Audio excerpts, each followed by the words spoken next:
Yo guys, good morning. Samahan nyo ako guys. Nag-crave kasi kami ng sinigang na baboy. So wala pala kaming baboy sa rep.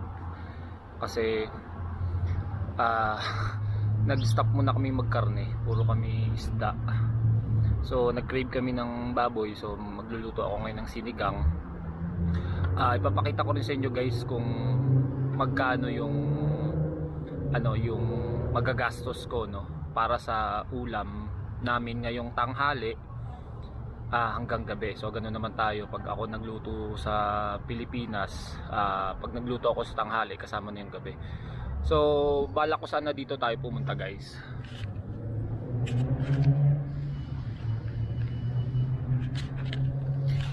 Diyan sana ako sa Costco. Kaso ang problema diyan guys sa Costco is yung bultuhan. So maramihan siya. So mapresyo siya.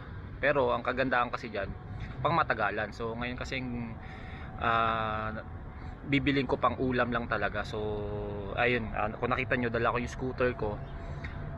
Sa superstore ako mamimili. So para makita nyo rin guys kung magkano gagastusin ng pang dalawang ulaman, no? So tara, isama ko kayo. Kuha muna tayo guys ng ng tawag dito ng lagayan. Ito guys yung importante dito sa Canada. Dito sa kotse.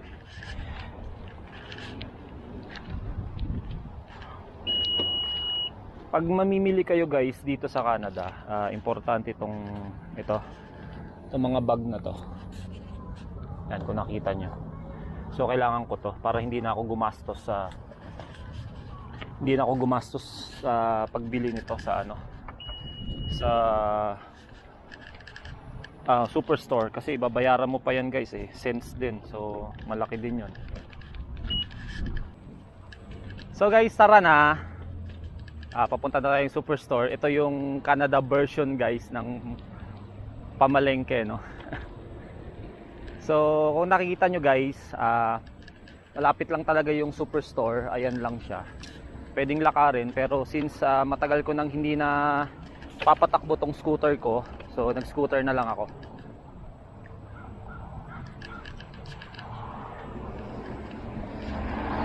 Pwede naman talaga siya lakarin, kaso syempre masarap pa rin nag-i-scooter. Sinasamantala natin tong weather ngayon.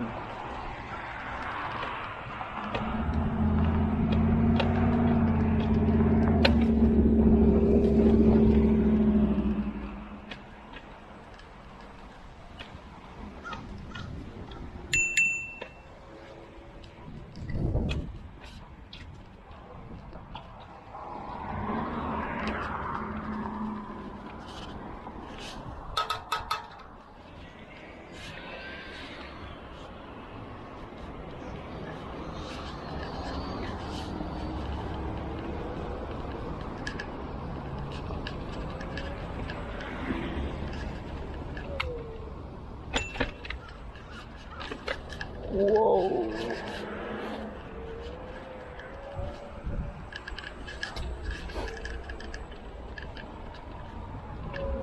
So andito na tayo guys sa superstore.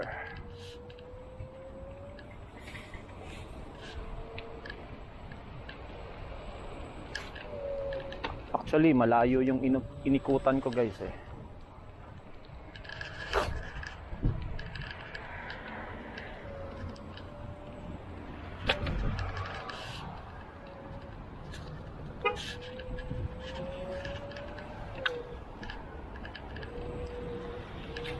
So kung nakikita nyo, ilang minutes lang andito na ako sa superstore. So yan ang aking pamalengke Canada version. So dito guys, pwede ipasok tong scooter, no? Pero bibit-bitin mo lang. Hindi ka pwede magpatakbo.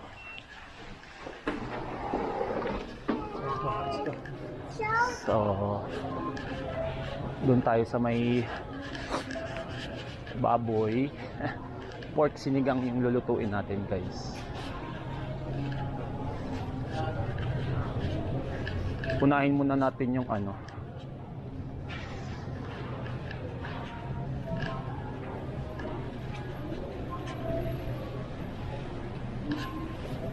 Unahin muna natin yung pork.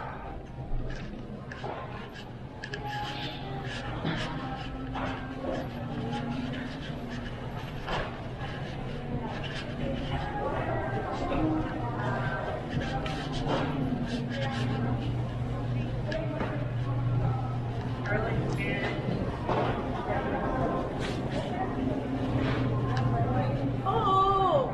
Kagastusan na yun ka.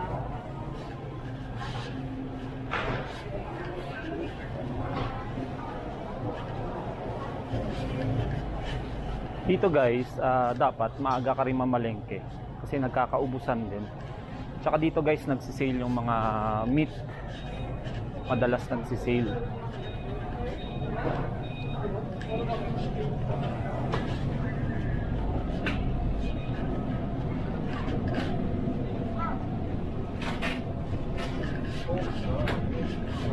So, saan yung baboy? Ito.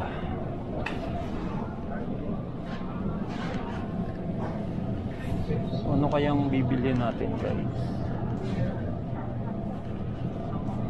Kita nyo to guys, tulad nito. Ito yung presyo, $7. So ganyan kamahal dito guys. Pero syempre mahal siya guys kasi i-convert mo sa peso. 'Di ba? Magiging mahal talaga siya.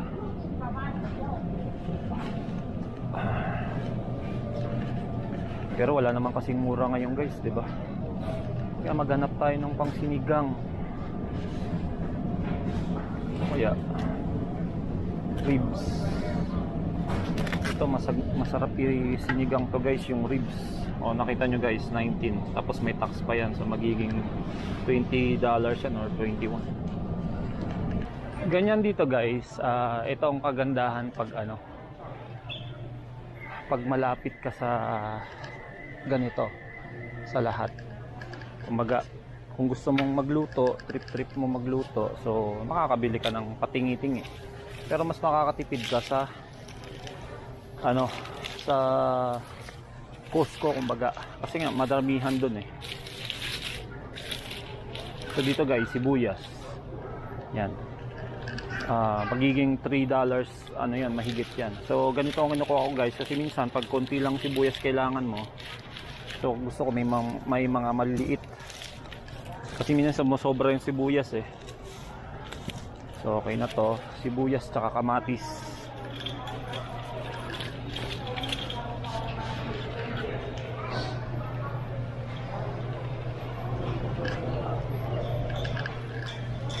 So ito guys. Kamatis. Kuha ka ng plastic. So nakita nyo guys, ang mahal ng kamatis. $1. So kasi guys, yung kamatis, hindi ako nag-i-stock ng kamatis kasi nga mabilis masira minsan, kaya tingi-tingi ako bumili. Pero minsan madamihan din. So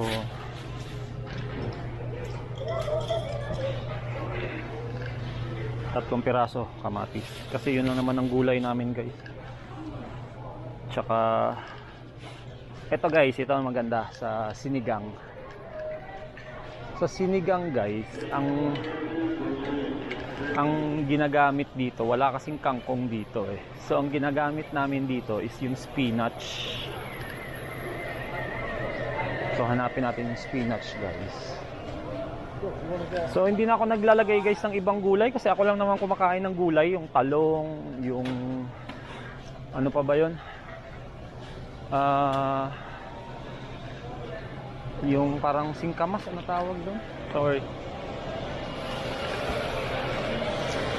Ayun, nawawala pa yung spinach oh. Nakita nyo si Ate Pinay. So ganun dito guys. Ito na lang yung mahabang sili. Ano tawag sa sili na yun? Bell pepper ba yun? Hindi. Ito, siling ano.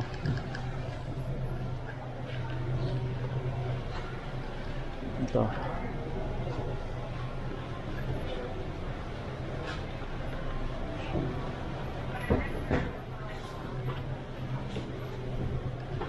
So itong sili na to guys, magkano ba to? Walang presyo eh. So ito, cotton plastic.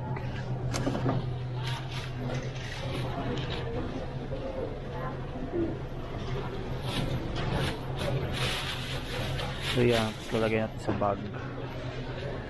Tapos yung ano na lang guys, yung spinach.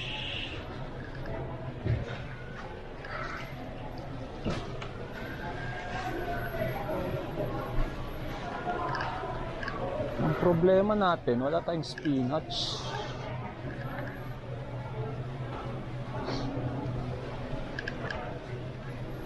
Ito guys, yung isang nilalagay din, ito. Itong butchoy na to. Yan. Ito pang isa pa lang nilalagay. Lalo si Ate G, ito yung ginagamit niya. Parang ito yung kangkong. So ito na lang gagamitin natin. So isa lang siguro, ang dami naman eh. So let's go guys, bayaran na natin. So ganyan lang guys. Ganyan yung ano ko, Canada version kong mamalengke dito sa Canada. So tara, bayaran natin guys.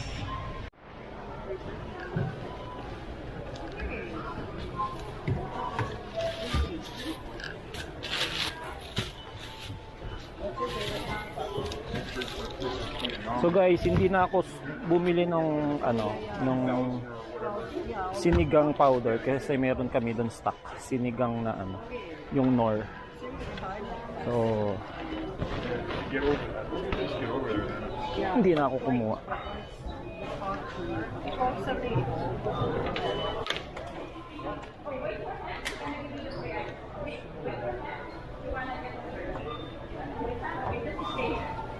Thank you.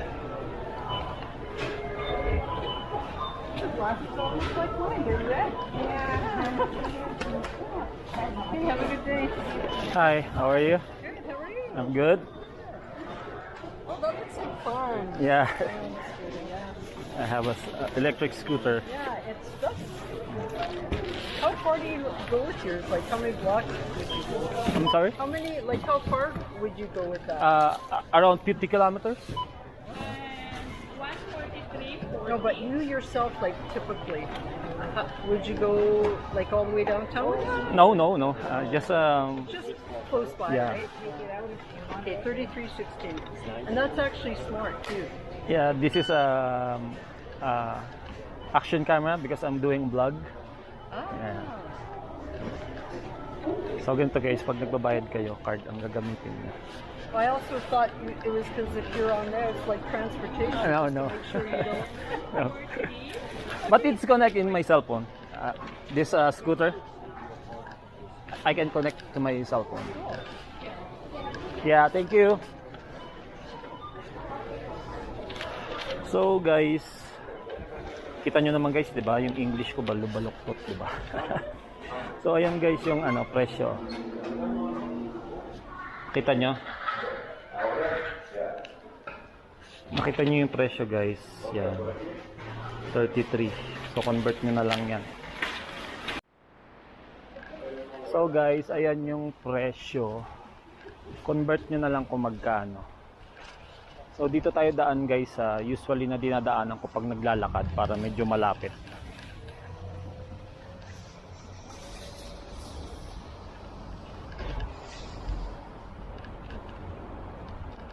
Diba guys, ganong kamahal para sa dalawang ulaman, tanghali tsaka sa gabi.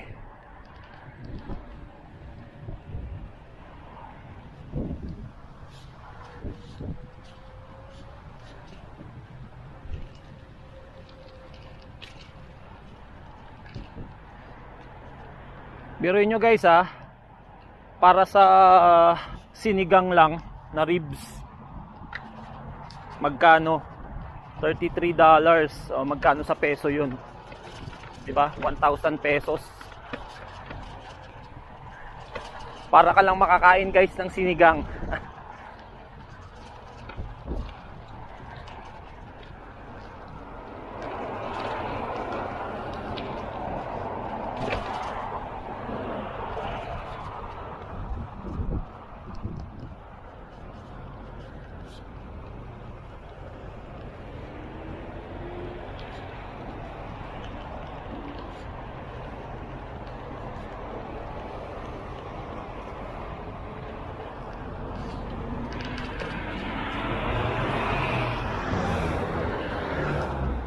Sayang nga guys sa Pilipinas, hindi pa ako vlogger noon. Dati namamalengke ako, naalala nyo pa yung mga hard times pa. Yung nagre-rent ako ng bahay pa lang doon, kami pa lang nila Jane, nila mama.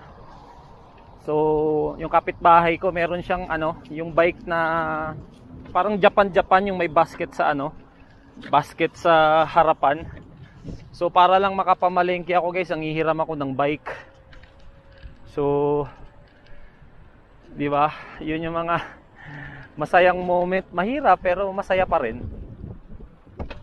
So, dati kung nagbabike ako, ngayon scooter. Pero minsan guys, gawin ko rin yung nagbabike. Pwede naman kasi ipasok yung bike So, try natin minsan bike.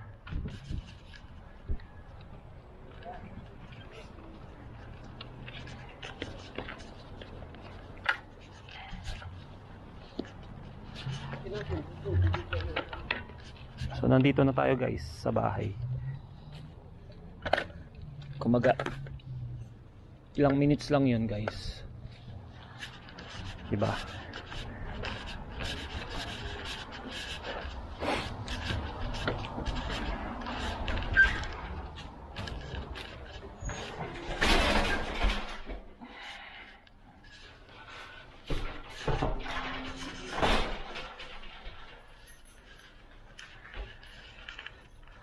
So ganun lang guys, kadali mamalengke dito sa amin. Sa ginagawa ko hindi ko alam yung iba. Kasi may mga iba kasing nakatira na malalayo. Malayo yung bilihan.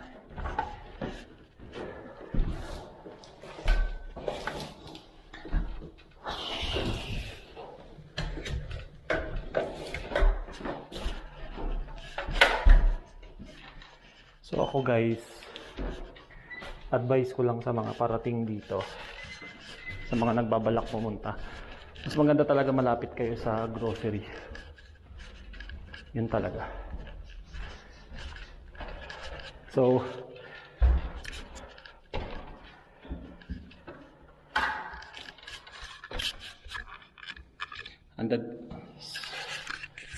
guys, hanggang dito na yung vlog ko. See you sa next vlog ko, no? Magluluto muna ako. So